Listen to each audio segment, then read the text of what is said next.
Hola Vero, ¿cómo estás? Qué gusto tenerte en nuestro programa de la Convención Bancaria. Muchas gracias por invitarme, Pati. Oye, a mí me gustaría que me platicaras sobre este análisis que hicieron recientemente sobre cuáles son las repercusiones del coronavirus que están generando esa presión en el sector bancario en México. Cuéntame, ¿qué sucede con los bancos en México?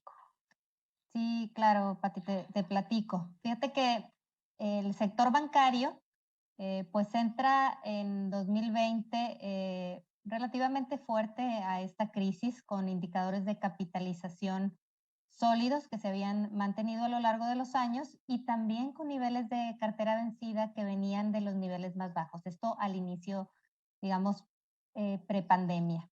Así se inició 2020. Sin embargo, obviamente con las restricciones de movilidad, toda la incertidumbre alrededor del entorno operativo, lo que se ha generado es un decrecimiento de las carteras, es decir, cerramos 2020 con alrededor de un 1.9% de niveles de cartera de préstamos menor. No habíamos visto un decrecimiento de cartera ya en años, es decir, traíamos, a pesar de un ritmo de crecimiento del Producto Interno Bruto relativamente modesto en años previos, las carteras de los bancos y también de las financieras no bancarias crecían por la necesidad de crédito que hay en el país. Hay una muy baja inclusión financiera. Sin embargo, toda la incertidumbre pues hace también paraliza un poco y genera mucha cautela en los propios participantes del mercado y esto pues termina en un decrecimiento de la cartera de crédito. ¿Qué más vimos? Particularmente las carteras enfocándose a crecer en nichos donde se sentían un poco más cómodos y seguros, es decir, el crédito hipotecario, el crédito a corporativos, mientras que obviamente el crédito a pequeñas y medianas empresas y el crédito al consumo, que son más vulnerables a todo este entorno, se decrecieron en forma relevante. El exceso de liquidez que hay en la banca, pues se ha venido colocando, lo hemos ido viendo moverse hacia inversiones en papeles de gobierno, que es como donde se posicionan, digamos, el exceso de liquidez. Lo que sí también es importante destacar es que a pesar de la incertidumbre y a pesar de que en el 2020 pues vimos la quiebra de un banco, la intervención de un banco, que fue público, ¿verdad? El Banco Ahorro FAMSA, aún existe la confianza de los depositantes, es decir, los depósitos no han tenido una afectación dentro del sistema financiero, lo cual nos habla de que es un sistema financiero en el que se tiene confianza, es un sistema financiero líquido y con recursos para crecer, solo que las circunstancias y el entorno operativo pues han venido presionando la situación. Todo esto que te platico pues se da resulta menor crecimiento en nichos que son menos rentables, esa es la verdad. Y además, estimaciones preventivas o reservas que se hicieron adelantándose a los deterioros de cartera, porque ya ves que existieron estos programas de diferimiento y apoyo a los deudores, Así es. que a pesar de que no hemos visto las carteras vencidas crecer, ya los bancos están haciendo las reservas preventivas, preparándose para cuando los indicadores pues ya muestren la realidad del efecto de la crisis. Estos programas de diferimiento que sí apoyaron a los deudores, pues oscurecen un poco las métricas de calidad de activos, pero lo que la banca y sobre todo los bancos más grandes han venido haciendo es reservar en anticipación y por eso la rentabilidad también pues ya se está viendo afectada. Sí, esto es un verdadero problema. Oye, pero en el campo de lo que es la cartera vencida, ¿cómo ha sido su afectación? ¿En realidad consideras que estos programas de alivio a los deudores fueron funcionales, fueron suficientes? ¿Qué opinas de esto? Mira, yo te diría que los programas de alivio que vimos no solo en México, sino también en Latinoamérica fueron relativamente similares en el momento en que surgieron. Lo que sí hay de diferencia es que en otros países los vimos más largos, con mayor duración. Hay algunos países latinoamericanos en que los programas de alivio terminan en junio del 2021, o sea, casi pues más de 12 meses de alivio como para soportar la incertidumbre. Fueron más cortos en México en tiempo, pero yo te diría que creo que fueron oportunos, es decir, sí salieron en el momento que se necesitaban. ¿Qué va a ocurrir? O sea, ¿qué hacen estos programas de alivio? Le permiten al deudor tener un tiempo de respiro en lo que ocurre todo lo que está ocurriendo en el entorno operativo, le bajan la presión en términos de pagos, en términos dependiendo de las condiciones que ha ofrecido obviamente cada banco, y esto sí permite pues no ver reflejado en la calidad de activos en forma inmediata el deterioro que podría surgir sin estos programas de alivio. Estos programas de alivio pues no solo fueron en México, no solo en Latinoamérica, fueron globales y fueron propios de un auxilio dentro de un periodo de crisis. Entonces, lo que yo te diría es, vamos a ver su efectividad una vez que podamos empezar a medir el efecto en las carteras vencidas. Esto creemos que se va a ver reflejado dentro de los primeros 6 meses de este año. O sea, todavía no tenemos una clara visibilidad del efecto en la cartera vencida. Sí creemos, y dado que los bancos más grandes ya comenzaron a hacer sus estimaciones y los hacen en base a modelos predictivos de lo que viene en el futuro, que la afectación en la banca pudiera ser, en los indicadores de mora podría ser moderada. Esa es la realidad. Hay que recordar que la banca no era un gran proveedor de crédito de pymes. A las pymes se les atiende más a través de otras figuras o FOMES. Tenemos un montón de entidades no reguladas en México que también proveen crédito a pymes.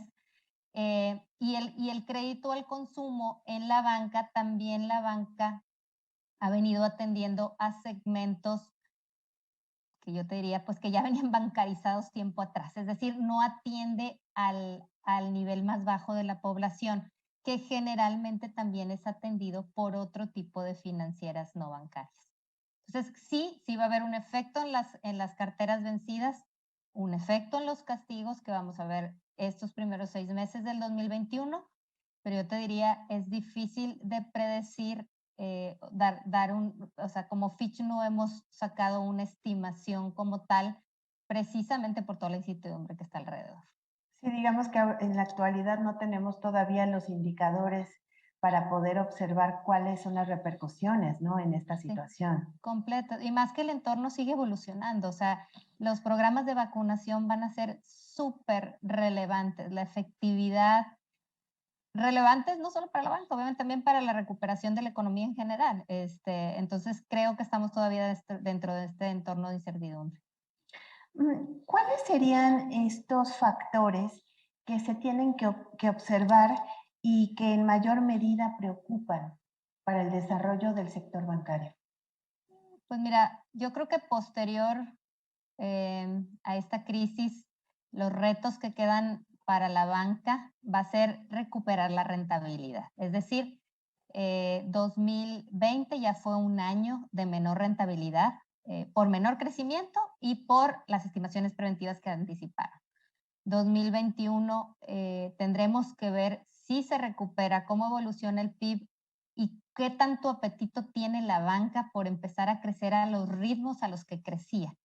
Y en qué nichos. En conversaciones con algunos de los bancos se nos ha dicho que probablemente en el periodo post-crisis se vayan a enfocar muchos de ellos en otorgar crédito al consumo, porque es el crédito más rentable. Es decir, el crédito a empresas siempre ha tenido una menor rentabilidad y el crédito a gobierno también.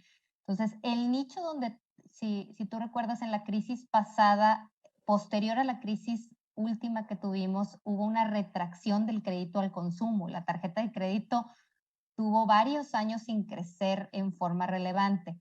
La habíamos visto empezar a tomar ritmo de crecimiento y pues surge esta crisis. Pero sí, hay oportunidad y espacio. México tiene una inclusión financiera baja, entonces creemos que el reto va a ser retomar crecimiento para generar inclusión financiera, porque espacio para proveer crédito lo hay, y los nichos a los que se van a enfocar, es decir, si el enfoque va a ser a un nicho más rentable o no. El capital no es un tema que nos preocupe, el capital incluso se fortaleció porque hubo menor crecimiento y al haber menor crecimiento están menos apalancados. Entonces, el capital, digamos que sostiene la fortaleza del sistema financiero bancario y también su liquidez, pero con los retos que habrá en el futuro para continuar creciendo con sana calidad de activos y adecuada rentabilidad. En este sentido, de algunas de las oportunidades que tiene la banca, ha sido el tema del comercio electrónico, ¿no? En realidad hubo una gran transformación de los consumidores a través de estos aliados de tarjetas de crédito o tarjetas de débito para poder subsanar todas estas situaciones del confinamiento. ¿Tú cómo observas en ese sentido?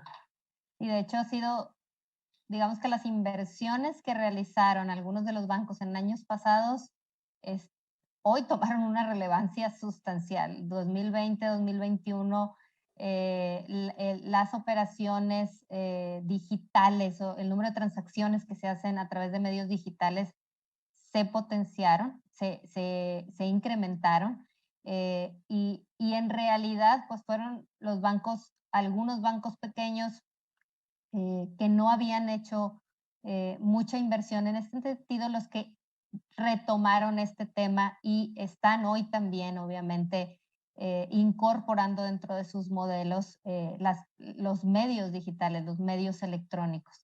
Muchos se nos hace hecho la pregunta de si creemos que México va a llegar a ser un país en el que las sucursales vayan a ir desapareciendo, dado el número de transacciones.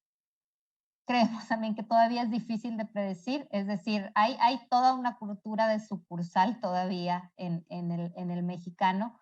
No hemos visto a la banca, obviamente hubo una disminución en los números de sucursales reportados cuando estaban cerradas, cuando estuvo el punto, digamos, inicial de los cierres, ahí vimos una caída en número de sucursales abiertas, pero luego, a medida que se fueron reabriendo, los números se restablecieron. Que sí hemos visto una menor intencionalidad de la banca de abrir más sucursales. Eso sí, yo creo que tal vez el número de sucursales crecer, tal vez ese sí ya no lo veríamos.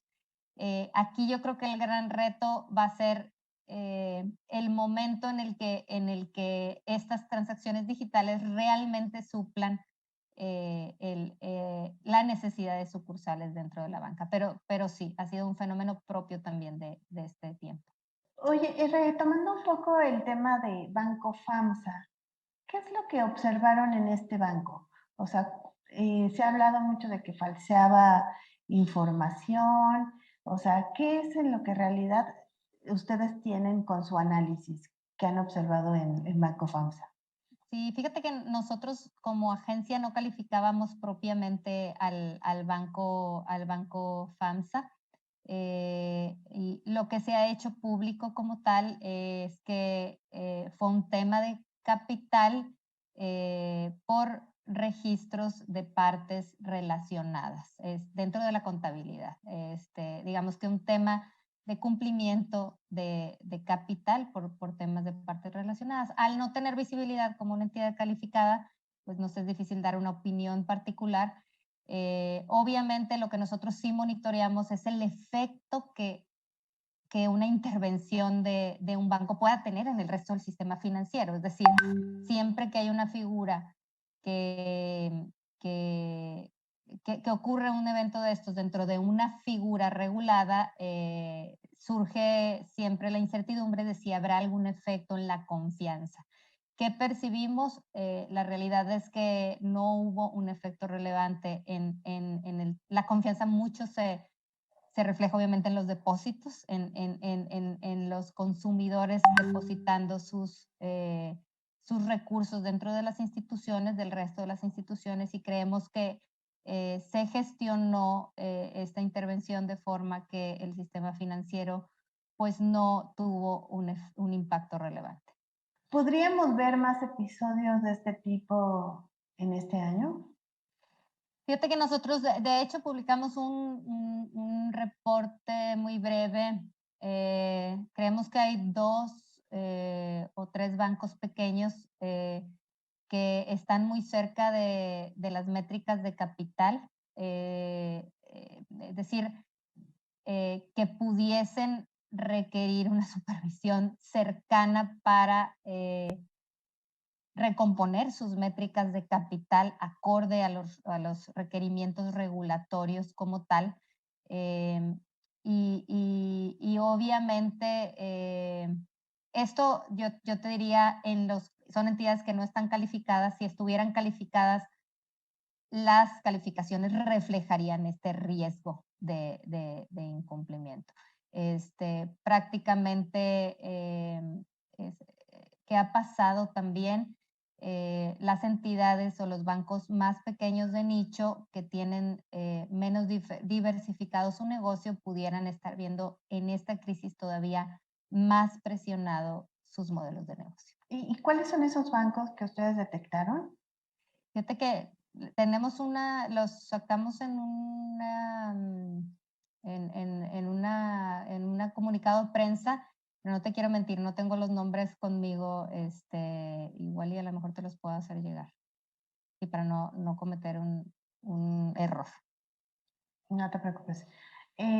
¿Algo más que me quieras comentar?